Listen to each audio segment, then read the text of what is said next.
Sual verilir ki, duam necə qəbul olsun deyə hansı saatlarda edim? Yəni, hansı vaxtda? Adi özüm istədiyim kimi edim, ya ərəb dilində etməyim vacibdir? Duanın qəbul olma vaxtları var.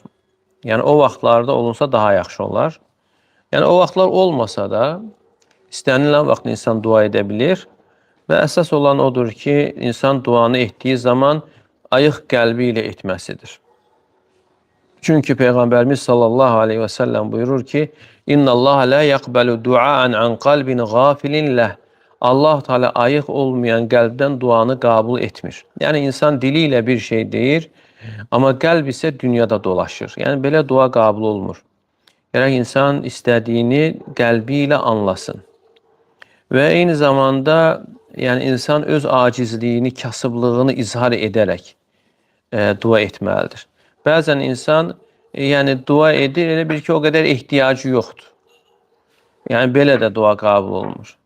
Və həmçinin Peyğəmbərimiz sallallahu aleyhi və səlləm buyurur ki, Ud'ullaha və entum muqinunə bil-icabə. Yəni, siz duanın qəbul olunacağına inandığınız halda dua edin.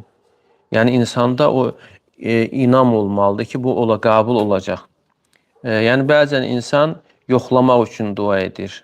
Təcrübədən keçirmək, görək necə olur. Bir dənə dua edim, görək necə olur, qəbul olmur. Yəni, belə duada qəbul olmur. Yəni, ərəbcə edilməsi şərt deyil. Əsasən insan öz dilində edə bilər, ərəbcə bilir, mənasını bilsə daha yaxşı və əsasən qəlbi ilə anlayaraq etməsidir, qəlbini taparaq etməsidir. Yəni, ola bilər, insan heç duanın qəbul olan vaxtı deyil, amma orada elə qəlbən dua etsin, duaların qəbul olunan vaxtından daha yaxşı olsun. Yəni, qəbul olmasına daha yaxşı səbəb olsun. Niyə görə? Çünki ola bilər ki, duanın qəbul olunan vaxtda insan qəflətdə olsun, fikir başqa yerdə olsun. Amma başqa vaxtı, yəni ayıq qəlblə, inanaraq, yəqinliklə etməsi daha üstün ola bilir. Ona görə bu çox mühüm məsələdir. Əgər belə bir hal duanın qəbul olunan vaxtında da olarsa, bu daha əla, daha yaxşı.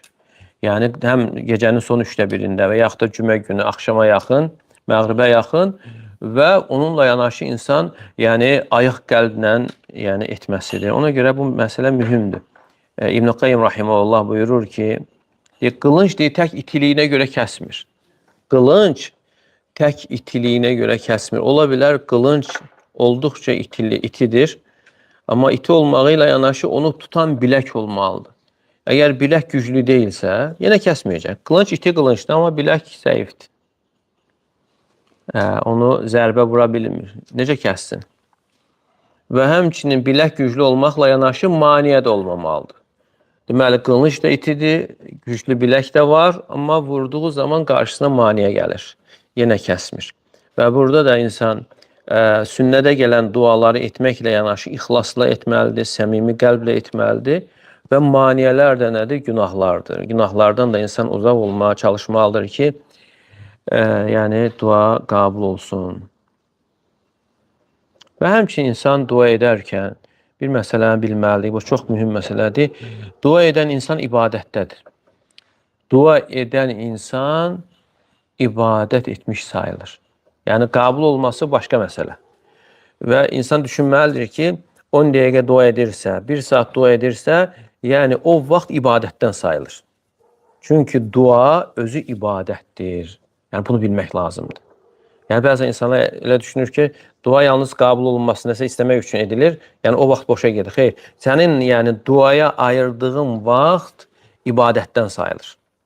Ona görə burada insanın uduzduğu bir şey yoxdur.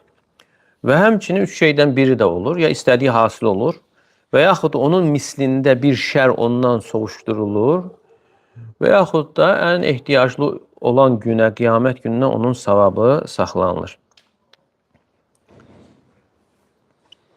Və bəzən də imtahan olaraq da gecikə bilir. Yəni, insanın istədiyinin gecikməsi.